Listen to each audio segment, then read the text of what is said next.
attention, please.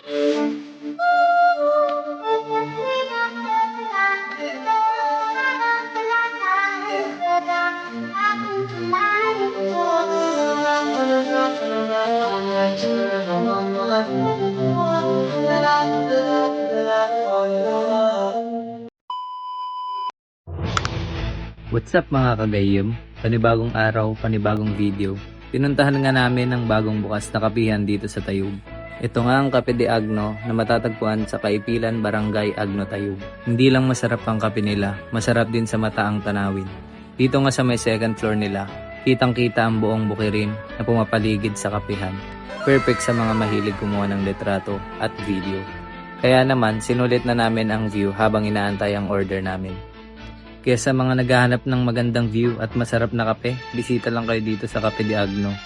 Ayan, tamang timpla lang si Gayem Kimsey. Talaga namang quality ang kape nila. Kasama niya din si Gayem Glendale na snappy, kahit nagle-blender lang.